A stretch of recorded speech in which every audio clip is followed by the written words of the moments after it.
Hello and welcome to this week's live stream. It's been a while since I've done a live stream, so I want to quickly cover the topic on when you can't seem to get along with a specific family member and they just happen to just trigger your buttons, and no matter what you do, you just can't get along with them.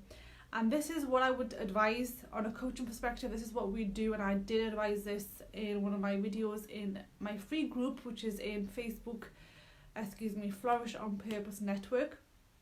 And you can definitely just put group in the comment section for that specific piece of content. And I'm just going to cover a couple of points from that in here. That we typically say the strategy to help you overcome that is look at the person that you somehow are not getting on well with, who you have to be around. Maybe you have to live with them, but you've got to see them often.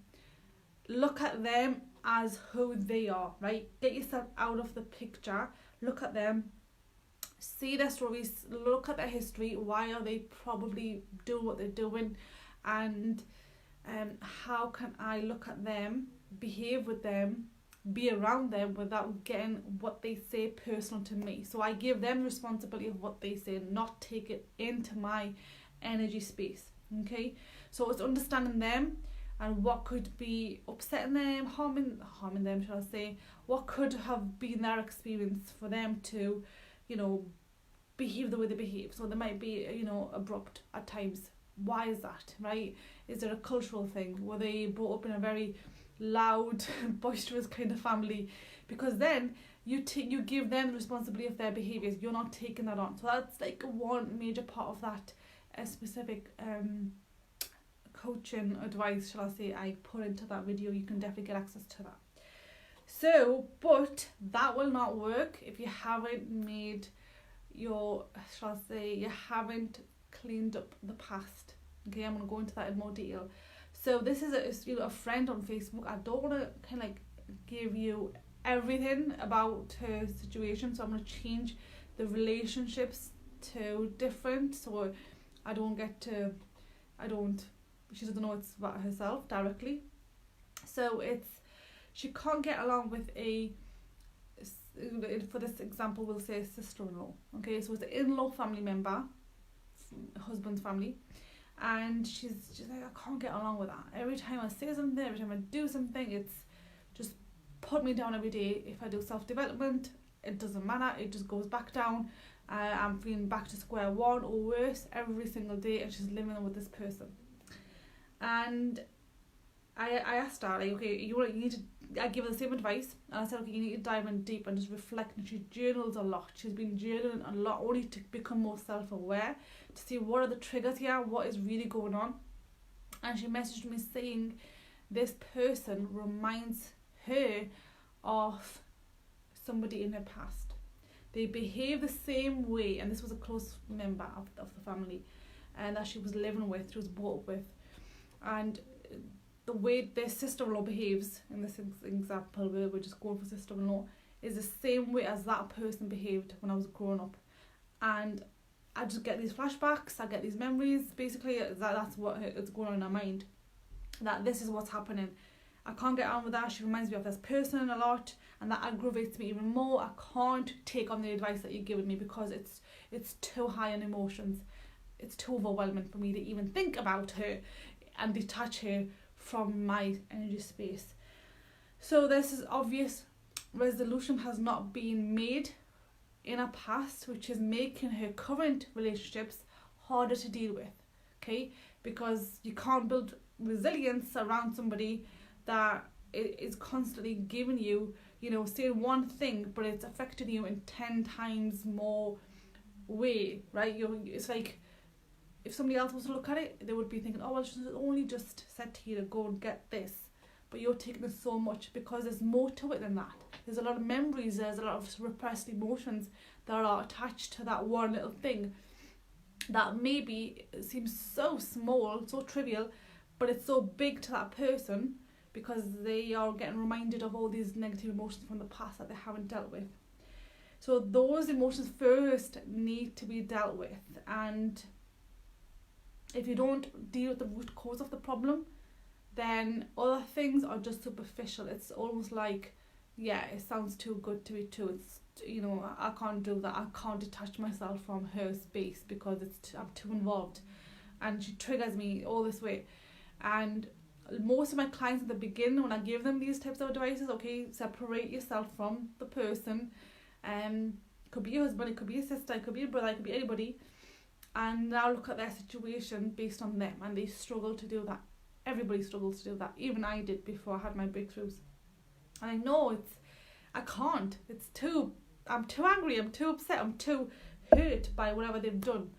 And I can't forget that. So whatever they do, whatever they say is just 10 times worse. Okay. So we first had to do some timeline therapy. So timeline therapy is when you go back to the past. You do this unconsciously with a coach who's qualified and trained. And unconsciously as in, like, you do it through your subconscious mind, which is what most people are aware of. You go back to the past, to the first event, the first time you felt that same emotion that you're currently feeling about this person or this situation. Because you're going to go to the root cause of the problem disappears. Okay, because you're going to get learnings from it. This is when your past defines you for the future. So your learnings, when we say that, okay, that your past creates you, makes you to be more powerful, you can be that only when you've got the learnings, not when you're still holding on to the negative emotions, because they are not going to work for you. You don't need them. You don't need to know that or feel angry from an event that happened 20 years ago or 5 years ago or even 6 months ago. That event, those emotions did do a purpose. They did have a purpose for you 6 months ago, 20 years ago. At the time, you need those feelings to tell you something, but you don't need to hold on to them. But we only hold on to them when we haven't took the learnings, the lessons, the growth, because every problem will repeat itself until you've took the learnings and the growth from it. When you've done that, you've took the growth, the problem disappears. You don't have it anymore. So I don't often talk about timeline therapy in my live streams, but today I am, because it literally has helped so many people, myself included. And that's what we've got to do, is go back to the time, remove that negative emotion, get the learnings, and then when you are now dealing with the situation that you are currently having in your life, you will not get those past heavy emotions lingering, those flashbacks, those memories. Because I remember when I used to, like, for example, something as, hey lovely, hope you're well, something as little as, you know, snapping at the kids that I used to do, I would have flashbacks of my mum doing that as well. I mean, my mum was lovely and everything, but we hold on to these little silly little events because our mind tries to protect us. You know, like, she would be amazing most of the time, and then just one time if she said something really fiercely, I would hold on to that. So I would get these, because my mum was always overworked. She would be looking after everyone, extended family, but herself and the kids. So she was always frustrated, always overworked, and I was picking up those same things. I would be overworked. You've seen me say this quite a few times in videos. I would make myself be overworked a lot without knowing why I'm doing this, and then I would be tired and then snap at the kids and then saying things to them that I didn't really want to say, or how I'm saying it, right? And then those memories would come of my mum doing the same, and then I just don't know what to do with all those emotions until I release them. And then, so timeline therapy is one way. I mean, it's within 8 to 10 minutes, one emotion is released. So if you're feeling anger, resentment, hurt, or you know, any emotion that's negative around a person or a situation right now that you're going through, it's always linked to a past situation, because you've got those in your memory. And just like this example of a friend that I mentioned earlier, she's having problems with her sister-in-law, just to be a little bit discreet about the person, but it's reminding her of a childhood, of a family member that she lived with in her childhood. Same habits, same behaviours, and they're just making it worse, 10 times worse for her to deal with this person. Once you release those negative emotions, you're now able to take on the coaching advice. the strategy, which is to disconnect yourself from the person, look at them as a whole. What's their past? What's their culture? What could be the reason why they're behaving the way they were behaving? Like, I always do this with Faiza, she's 10 years old right now. And there's a teaching assistant in school who's a little bit, how do I put this? She's a bit firm with her speaking. And I said to her, okay, who is it? What's her name? And then I met her once or twice, and I goes, you know what? The culture that she's been brought up in, that's how they talk. Okay, I'm not saying as a judgment, it's just an observation. That's how they talk, because I've had friends from that same culture. I'm not going to say what culture it is here. And that's how they talk. You just got to kind of like understand and adjust with that. And then when you do that, one thing, she hasn't yet done this herself, but I can definitely do this. She will learn. That when I'm speaking to somebody from that specific culture, they are a little bit abrupt. So I'm not going to take it personal. She's not being horrible to me. That's how she talks, right? So you're instantly taking yourself out of her space and you're not taking it personal.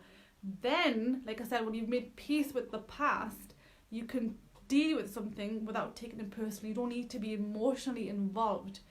A couple of weeks ago, I think it was a couple of weeks ago, I was having a session with my coach, and I haven't talked about this openly yet because I have not yet completely come out of the situation, but there's an external conflict that is going on with a voluntary group that I am with, a self-development group, and it was so heavy on me. I was thinking, this is so like end of the world kind of thing, this problem. And she said to me, okay, so what does this remind you of from the past that you haven't resolved yet, you haven't made resolutions with yet? And a couple of things came up, a couple of things are still coming up, because once they come up to surface, we can do timeline therapy and remove that root cause to this problem. Because it seems to be, at least I look like the only one that's so sensitive to this external problem that we are all experiencing as a group, but it's me that's taken it to heart. And a couple of things come up in my childhood, that this is what was going on, and it reminds me of that. This is another thing that was going on, and it reminds me of that as well. So I hadn't made resolutions with those two things that are coming up, yet I didn't even know that these things were a problem until this current external conflict has opened up in my life. So this is how life works, right? You get a problem and it's like, oh, okay, how can I handle this problem better than what I have done recently? And then if you've got memories in the past that haven't been made, you haven't made peace with them, you will struggle to deal with that current situation, because out of 20 of us, 15 of us, probably me, I'm very sensitive towards the situation. Okay, I will go into this in more detail, so you might want to watch my videos in the next couple of weeks on this, and I'll share with you exactly what it is. It'll be done better when I have overcome it completely, when we've done timeline therapy, gone back to the root cause of this problem, and then got the learnings so that I can see this problem in this voluntary group without getting too involved. You see, guys, I go through the process. I have timeline therapy on myself as well, and I feel like it's a gift that God has given me, because we're in a society where we pick up so much negative emotions that are not even ours. Like, they're not even ours. Like, they're sometimes they are passed on from our parents. Like, fear is passed on from our parents, beliefs are passed on from our parents.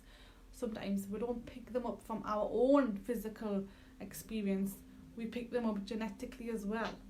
That is something I never knew, but it does make sense, because I look at my kids. The older one anyway, she's 10. I've been in self-development for 5 years coming up, yet she still has those little anxieties that I used to have, and I've passed them on to her. I've just projected them onto her, and she's probably going to be one of my first kids that I'm going to be doing timeline therapy with, to help her overcome, because that's what life is. You do have problems. We do have problems, but they have to grow us. But if we hold on to the negative emotions, then we can't get the learnings and grow. The problem just keeps on coming until we get empowered from them, until we get the growth from them. So if you do want to learn more about timeline therapy, or to become a private client, or to learn more about it, and before you decide to become a private client, you can definitely message me, reach out to me, or email me at naz_zaman@outlook.com. I will get back to you as soon as I can, and I will catch you all later.